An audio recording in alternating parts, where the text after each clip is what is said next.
میرے عزیز ہم وطنوں، نمسکار۔ آج جب میں آپ سے من کی بات کر رہا ہوں تو دل میں بہت تکلیف ہے۔ 22 اپریل کو پہلگام میں ہونے والی دہشت گردانہ واردات نے ملک کے ہر شہری کو دکھ پہنچایا ہے۔ متاثرہ خاندانوں کے تئیں ہر ہندوستانی کے دل میں گہری ہمدردی ہے، خواہ وہ کسی بھی ریاست کا ہو، کوئی بھی زبان بولتا ہو، لیکن وہ ان لوگوں کے درد کو محسوس کر رہا ہے جنہوں نے اس حملے میں اپنے عزیزوں کو کھویا ہے۔ مجھے احساس ہے کہ ہر ہندوستانی کا خون دہشت گردانہ حملے کی تصویروں کو دیکھ کر کھول رہا ہے۔ پہلگام میں یہ حملہ دہشت گردی کے سرپرستوں کی مایوسی اور جھنجھلاہٹ کو دکھاتا ہے، ان کی بزدلی کو ظاہر کرتا ہے۔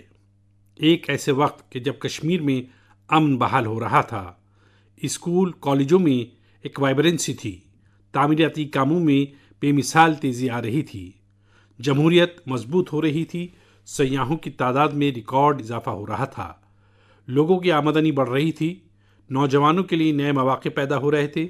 ایسے میں ملک کے دشمنوں کو، جموں کشمیر کے دشمنوں کو یہ راس نہیں آیا۔ دہشت گرد اور دہشت گردی کے آقا چاہتے ہیں کشمیر پھر سے تباہ ہو جائے، اور اسی لیے اتنی بڑی سازش کو انجام دیا۔ دہشت گردی کے خلاف اس لڑائی میں ملک کا اتحاد، 140 کروڑ بھارتیوں کا متحد رہنا ہماری سب سے بڑی طاقت ہے۔ یہی اتحاد دہشت گردی کے خلاف ہماری فیصلہ کن لڑائی کی بنیاد ہے۔ ہمیں ملک کے سامنے آنے والے اس چیلنج کا سامنا کرنے کے لیے اپنے عزم کو اور مضبوط کرنا ہے۔ ہمیں ایک ملک کی شکل میں پختہ قوت ارادی کا مظاہرہ کرنا ہے۔ آج دنیا دیکھ رہی ہے کہ اس دہشت گردانہ حملے کے بعد پورا ملک ایک آواز میں بول رہا ہے۔ ساتھیو، بھارت کے ہم لوگوں میں جو غم و غصہ ہے وہ پوری دنیا میں ہے۔ اس دہشت گردانہ حملے کے بعد لگاتار دنیا بھر سے تعزیتی پیغامات آ رہے ہیں۔ مجھے بھی گلوبل لیڈرز نے فون کیے ہیں، مراسلے تحریر کیے ہیں، پیغامات بھیجے ہیں۔ اس وحشیانہ طریقے سے کیے گئے دہشت گردانہ حملے کی سب نے سخت مذمت کی ہے۔ انہوں نے مرنے والوں کے ارکان خاندان سے تعزیت کا اظہار کیا ہے۔ پوری دنیا دہشت گردی کے خلاف ہماری لڑائی میں 140 کروڑ بھارتیوں کے ساتھ کھڑی ہے۔ میں متاثرہ کنبوں کو پھر یقین دلاتا ہوں کہ انہیں انصاف ملے گا، انصاف مل کر رہے گا۔ اس حملے کے ذمہ دار اور سازش رچنے والوں کو سخت سے سخت جواب دیا جائے گا۔ ساتھیو، 2 دن پہلے ہم نے ملک کے عظیم سائنسداں ڈاکٹر کے کستوری رنگن جی کو کھو دیا ہے۔ جب بھی کستوری رنگن جی سے ملاقات ہوئی، ہم بھارت کے نوجوانوں کے ٹیلنٹ، جدید تعلیم، اسپیس سائنس ایسے موضوعات پر کافی گفتگو کرتے تھے۔ سائنس، تعلیم اور بھارت کے خلائی پروگرام کو نئی بلندیوں پر لے جانے میں ان کے اہم رول کو ہمیشہ یاد رکھا جائے گا۔ ان کی قیادت میں اسرو کو ایک نئی پہچان ملی۔ ان کی رہنمائی میں جو اسپیس پروگرام آگے بڑھے، اس سے بھارت کی کوششوں کو گلوبل سطح پر تسلیم کیا گیا۔ آج بھارت جن سیٹلائٹس کا استعمال کر رہا ہے، ان میں سے کئی ڈاکٹر کستوری رنگن کی نگرانی میں ہی لانچ کیے گئے تھے۔ ان کی شخصیت کا ایک اور پہلو بہت خاص تھا، جس سے نوجوان نسل ان سے سیکھ سکتی ہے۔ انہوں نے ہمیشہ انوویشن کو اہمیت دی۔ کچھ نیا سیکھنے، جاننے اور نیا کرنے کا ویژن بہت ترغیب دینے والا ہے۔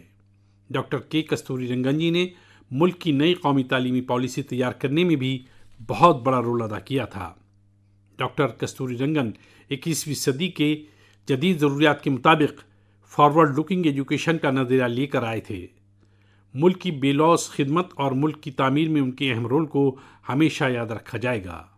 میں ڈاکٹر کے کستوری رنگن جی کو تہہ دل سے خراج عقیدت پیش کرتا ہوں۔ میرے عزیز ہم وطنوں، اسی مہینے اپریل میں آریہ بھٹ سیٹلائٹ کی لانچنگ کے 50 سال مکمل ہوئے ہیں۔ آج جب ہم ماضی کی طرف نظر ڈالتے ہیں تو 50 برسوں کے اس سفر کو یاد کرتے ہیں تو لگتا ہے کہ ہم نے کتنا لمبا فاصلہ طے کیا ہے۔ خلا میں بھارت کے خوابوں کی یہ اڑان ایک وقت صرف حوصلوں سے شروع ہوئی تھی۔ ملک کے لیے کچھ کر گزرنے کا جذبہ رکھنے والے کچھ نوجوان سائنسداں، ان کے پاس نہ تو آپ جیسے جدید طرز کے وسائل تھے، نہ ہی دنیا کی ٹیکنالوجی تک اس طرح کی رسائی تھی۔ اگر کچھ تھا تو وہ تھا صلاحیت، لگن، محنت اور ملک کے لیے کچھ کرنے کا جذبہ۔ بیل گاڑیوں اور سائیکلوں پر کریٹیکل ایکوپمنٹ کو خود لے کر جاتے ہمارے سائنسدانوں کی تصویروں کو آپ نے بھی دیکھا ہوگا۔ اسی لگن اور ملک کی خدمت کے جذبے کا نتیجہ ہے کہ آج اتنا کچھ بدل گیا ہے۔ آج بھارت ایک گلوبل اسپیس پاور بن چکا ہے۔ ہم نے ایک ساتھ 104 سیٹلائٹ کا لانچ کر کے ریکارڈ بنایا ہے۔ ہم چاند کے ساؤتھ پول پر پہنچنے والے پہلے ملک بنے ہیں۔ بھارت نے مارس آربیٹر مشن لانچ کیا ہے اور ہم آدتیہ L1 مشن کے ذریعے سورج کے کافی قریب تک پہنچے ہیں۔ آج بھارت پوری دنیا میں سب سے زیادہ کاسٹ افیکٹو لیکن سکسیسفل اسپیس پروگرام کی قیادت کر رہا ہے۔ دنیا کے کئی ملک اپنے سیٹلائٹس اور اسپیس مشن کے لیے اسرو کی مدد لیتے ہیں۔ ساتھیو، ہم جب اسرو کے ذریعے کسی سیٹلائٹ کا لانچ دیکھتے ہیں تو ہم فخر سے سرشار ہو جاتے ہیں۔ ایسا ہی احساس مجھے تب ہوا جب میں 2014 میں PSLV C-23 کی لانچنگ کا گواہ بنا تھا۔ 2019 میں چندریان-2 کی لینڈنگ کے دوران بھی میں بنگلور کے اسرو سینٹر میں موجود تھا۔ اس وقت چندریان کو وہ مطلوبہ کامیابی نہیں ملی تھی۔ تب سائنسدانوں کے لیے بہت مشکل گھڑی تھی، لیکن میں اپنی آنکھوں سے سائنسدانوں کے صبر اور کچھ کر گزرنے کا جذبہ بھی دیکھ رہا تھا، اور کچھ سال بعد پوری دنیا نے بھی دیکھا کہ کیسے انہی سائنسدانوں نے چندریان-2 کو کامیاب کر کے دکھایا۔ ساتھیو، اب بھارت نے اپنے اسپیس سیکٹر کو پرائیویٹ سیکٹر کے لیے بھی اوپن کر دیا ہے۔ آج بہت سے نوجوان اسپیس اسٹارٹ اپ میں نئے پرچم لہرا رہے ہیں۔ 10 سال پہلے اس شعبے میں صرف ایک کمپنی تھی، لیکن آج ملک میں 350 سے زیادہ اسپیس اسٹارٹ اپ کام کر رہے ہیں۔ آنے والا وقت اسپیس میں بہت سے نئے امکانات لے کر آ رہا ہے۔ بھارت نئی بلندیوں پر پہنچنے والا ہے۔ ملک گگن-یان، اسپیس اور چندریان-4 جیسے کئی اہم مشن کی تیاریوں میں لگا ہوا ہے۔ ہم وینس آربیٹر مشن اور مارس لینڈر مشن پر بھی کام کر رہے ہیں۔ ہمارے اسپیس سائنٹسٹ اپنے انوویشن سے ملک کے لوگوں کو نئے فخر سے سرشار کرنے والے ہیں۔ ساتھیو، پچھلے مہینے میانمار میں جو خوفناک زلزلہ آیا تھا اس کی تصویریں آپ نے ضرور دیکھی ہوں گی۔ زلزلے سے وہاں بہت بڑی تباہی ہوئی۔ ملبے میں پھنسے لوگوں کے لیے ایک ایک سانس، ایک ایک لمحہ قیمتی تھا۔ اس لیے بھارت نے میانمار کے لیے، ہمارے بھائی بہنوں کے لیے فوراً ہی آپریشن برہما شروع کیا۔ ایئر فورس کے ایئر کرافٹ سے لے کر نیوی کے شپس تک میانمار کی مدد کے لیے روانہ ہو گئے۔ وہاں بھارتی ٹیم نے ایک فیلڈ اسپتال قائم کیا۔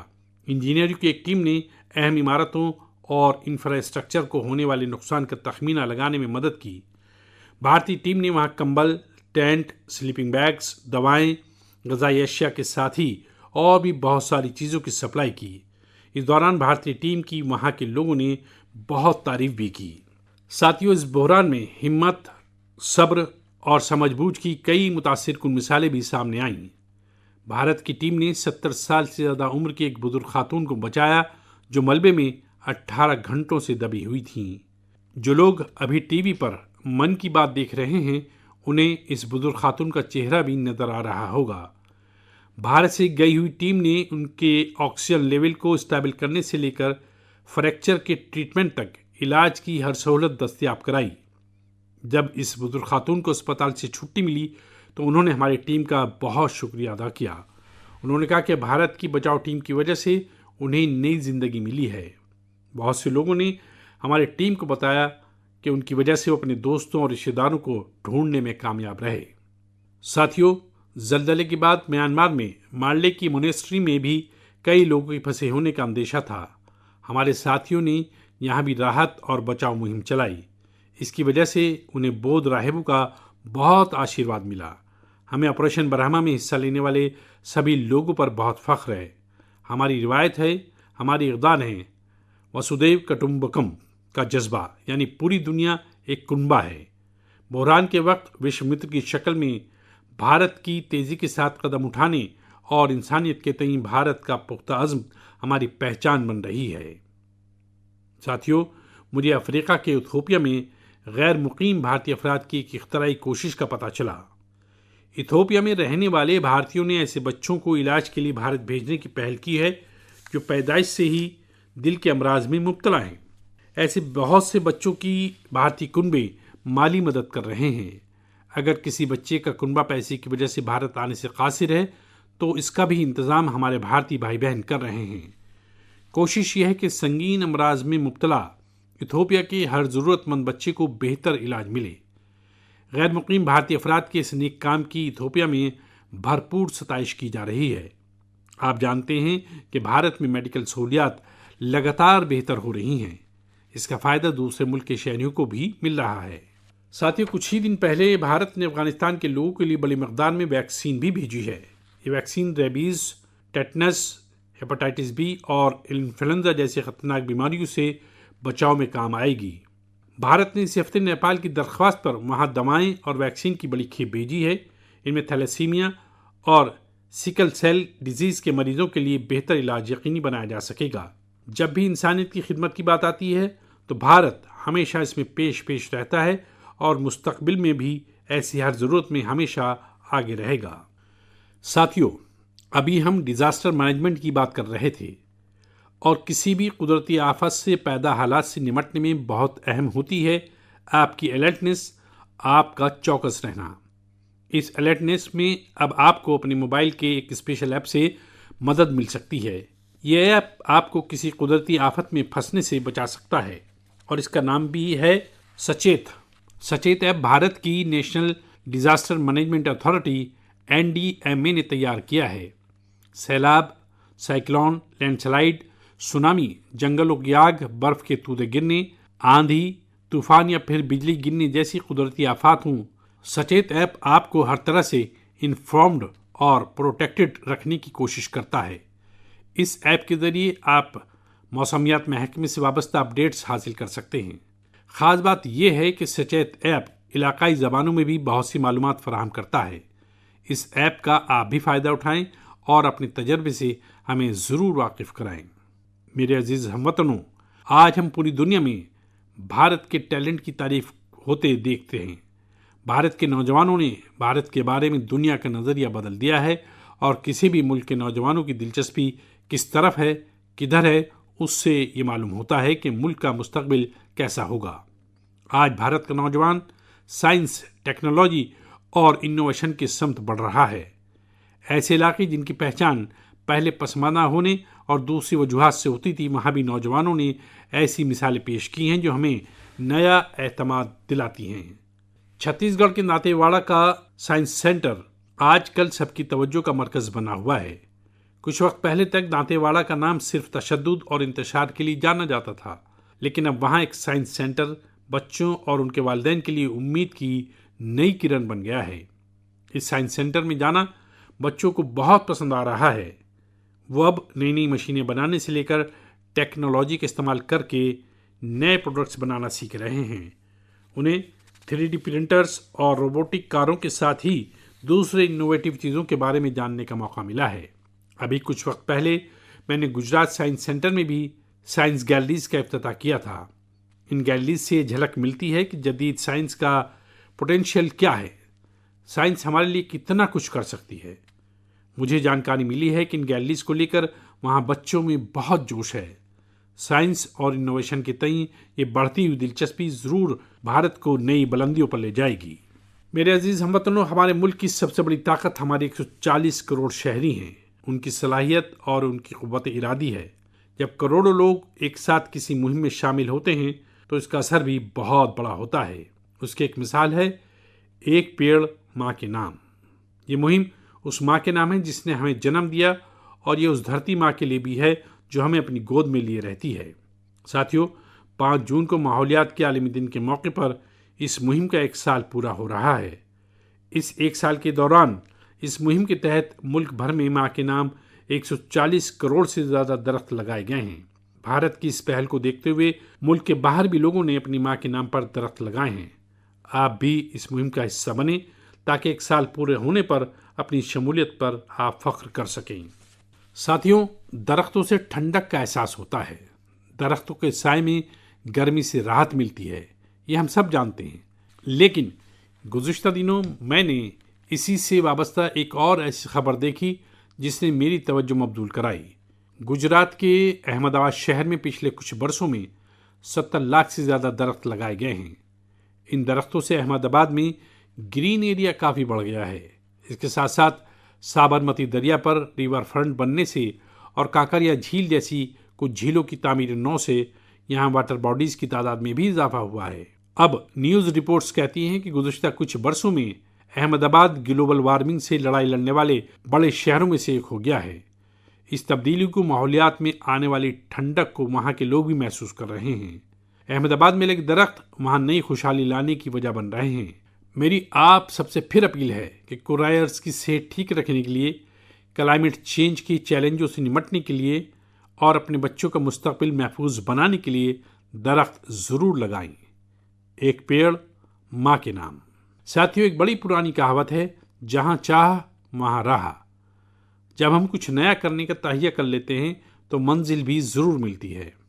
آپ نے پہاڑوں میں اگنے والے سیب تو خوب کھائے ہوں گے، لیکن اگر میں پوچھوں کہ کیا آپ نے کرناٹک کے سیب کا ذائقہ لیا ہے تو آپ حیران ہو جائیں گے۔ عام طور پر ہم سمجھتے ہیں کہ سیب کی پیداوار پہاڑی علاقوں میں ہی ہوتی ہے، لیکن کرناٹک کے باگل کوٹ میں رہنے والے شری شیل تیلی جی نے میدانی علاقے میں بھی سیب اگا دیے ہیں۔ ان کے کولالی گاؤں میں 35 ڈگری سے زیادہ درجہ حرارت میں بھی سیب کے درخت پھل دینے لگے ہیں۔ دراصل شری شیل تیلی کو کھیتی کا شوق تھا، تو انہوں نے سیب کی کاشت کو بھی آزمانے کی کوشش کی اور انہیں اس میں کامیابی بھی مل گئی۔ اس طرح ان کے لگائے گئے سیب کے درختوں پر بڑی مقدار میں سیب اگتے ہیں، جسے فروخت کرنے سے انہیں اچھی آمدنی بھی ہو رہی ہے۔ ساتھیوں، اب جب سیب کی بات ہو رہی ہے تو آپ نے کنوری سیب کا نام ضرور سنا ہوگا۔ سیب کے لیے مشہور کنور میں زعفران کی پیداوار ہونے لگی ہے۔ عام طور پر ہماچل پردیش میں زعفران کی کھیتی کم ہوتی تھی، لیکن اب کنور کی خوبصورت سانگلا وادی میں بھی زعفران کی کھیتی ہونے لگی ہے۔ ایسی ہی ایک مثال کیرالہ کے وائناڈ کی ہے۔ یہاں بھی زعفران اگانے میں کامیابی ملی ہے، اور وائناڈ میں یہ زعفران کسی کھیت یا مٹی میں نہیں بلکہ ایروپونکس ٹیکنیک سے اگائی جا رہی ہے۔ کچھ ایسا ہی حیرت انگیز کام لیچی کی پیداوار کے ساتھ ہوا ہے۔ ہم تو سنتے آ رہے تھے کہ لیچی بہار، مغربی بنگال یا جھارکھنڈ میں پیدا ہوتی ہے، لیکن اب لیچی کی پیداوار جنوبی بھارت اور راجستھان میں بھی ہو رہی ہے۔ تمل ناڈو کے تھیروویرا آراسو کافی کی کھیتی کرتے تھے۔ کوڈئی کنال میں انہوں نے لیچی کے درخت لگائے اور ان کے 7 سال کی محنت کے بعد اب ان درختوں پر پھل آنے لگے ہیں۔ لیچی اگانے میں ملی کامیابی نے آس پاس کے دوسرے کسانوں کو بھی ترغیب دی ہے۔ راجستھان میں جتیندر سنگھ راناوت کو لیچی اگانے میں کامیابی ملی ہے۔ یہ سبھی مثالیں بہت تحریک دینے والی ہیں۔ اگر ہم کچھ نیا کرنے کا ارادہ کر لیں اور مشکلات کے باوجود اٹل رہیں تو ناممکن کو بھی ممکن بنایا جا سکتا ہے۔ میرے عزیز ہم وطنوں، آج اپریل کا آخری اتوار ہے۔ کچھ ہی دنوں میں مئی کا مہینہ شروع ہو رہا ہے۔ آئیے میں آپ کو آج سے تقریباً 108 سال پہلے لے کر چلتا ہوں۔ سال 1917۔ اپریل اور مئی کے یہی 2 مہینے ملک میں آزادی کی ایک منفرد لڑائی لڑی جا رہی تھی۔ انگریزوں کے ظلم بہت بڑھ چکے تھے۔ غریبوں، محروم طبقوں اور کسانوں کا استحصال غیر انسانی سطح کو بھی پار کر چکا تھا۔ بہار کی زرخیز زمین پر یہ انگریز کسانوں کو نیل کی کھیتی کے لیے مجبور کر رہے تھے۔ نیل کی کھیتی سے کسانوں کے کھیت بنجر ہو رہے تھے، لیکن انگریزی حکومت کو اس سے کوئی مطلب نہیں تھا۔ ایسے حالات میں 1917 میں گاندھی جی بہار کے چمپارن پہنچے۔ کسانوں نے گاندھی جی کو بتایا، ہماری زمین ختم ہو رہی ہے، کھانے کے لیے اناج نہیں مل رہا ہے۔ لاکھوں کسانوں کی اس تکلیف سے گاندھی جی کے دل میں ایک عہد نے جنم لیا۔ وہیں سے چمپارن کا تاریخی ستیہ گرہ شروع ہوا۔ چمپارن ستیہ گرہ یہ باپو کے ذریعے بھارت میں پہلا بڑا تجربہ تھا۔ باپو کی ستیہ گرہ سے پوری انگریز حکومت ہل گئی۔ انگریزوں کو نیل کی کھیتی کے لیے کسانوں کو مجبور کرنے والے قانون کو موقوف کرنا پڑا۔ یہ ایک ایسی کامیابی تھی جس نے آزادی کی لڑائی میں نیا اعتماد اور یقین پیدا کیا۔ آپ سب جانتے ہوں گے، اس ستیہ گرہ میں بہار کے ایک اور سپوت کا بھی اہم رول تھا، جو آزادی کے بعد ملک کے پہلے صدر جمہوریہ بنے۔ وہ عظیم شخصیت تھی ڈاکٹر راجندر پرساد۔ انہوں نے چمپارن ستیہ گرہ پر ایک کتاب بھی لکھی، ستیہ گرہ ان چمپارن۔ یہ کتاب ہر نوجوان کو پڑھنی چاہیے۔ بھائیوں اور بہنوں، اپریل میں ہی جدوجہد آزادی کی لڑائی کے کئی اور تاریخی واقعات وابستہ ہیں۔ اپریل کی 6 تاریخ کو ہی گاندھی جی کی دانڈی یاترا ختم ہوئی تھی۔ 12 مارچ سے شروع ہو کر 24 دن تک چلی اس یاترا نے انگریزوں کو جھنجھوڑ کر رکھ دیا تھا۔ اپریل میں ہی جلیانوالہ باغ کے قتل عام کا واقعہ پیش آیا۔ پنجاب کی دھرتی پر اس خونریز تاریخ کے نشان آج بھی موجود ہیں۔ ساتھیوں، کچھ ہی دن میں 10 مئی کو پہلی جدوجہد آزادی کی سالگرہ بھی آنے والی ہے۔ آزادی کی اس پہلی لڑائی میں جو چنگاری اٹھی تھی وہ آگے چل کر لاکھوں مجاہدین آزادی کے لیے مشعل بن گئی۔ ابھی 26 اپریل کو ہم نے 1857 کے انقلاب کے عظیم ہیرو بابو ویر کنور سنگھ جی کی برسی بھی منائی ہے۔ بہار کے عظیم مجاہد سے پورے ملک کو تحریک ملتی ہے۔ ہمیں ایسے ہی لاکھوں مجاہدین آزادی کی امر داستان اور تحریک کو برقرار رکھنا ہے۔ ہمیں ان سے جو توانائی ملتی ہے وہ امرت کال کے ہمارے عہد اور عزم کو نئی مضبوطی فراہم کرتی ہے۔ ساتھیو، من کی بات کے اس طویل سفر میں آپ نے اس پروگرام کے ساتھ ایک جذباتی رشتہ قائم کر لیا ہے۔ لوگ جن کامیابیوں کے بارے میں دوسروں کو واقف کرانا چاہتے ہیں اسے من کی بات کے ذریعے دوسروں تک پہنچاتے ہیں۔ اگلے مہینے ہم پھر مل کر ملک کی گوناگونیت، شاندار روایتوں اور نئی کامیابیوں کی بات کریں گے۔ ہم ایسے لوگوں کے بارے میں معلومات حاصل کریں گے جو خود کو وقف کرنے اور خدمت کے اپنی جذبے سے معاشرے میں تبدیلی لا رہے ہیں۔ ہمیشہ کی طرح آپ ہمیں اپنے خیالات اور تجویزیں بھیجتے رہیں۔ شکریہ، نمسکار۔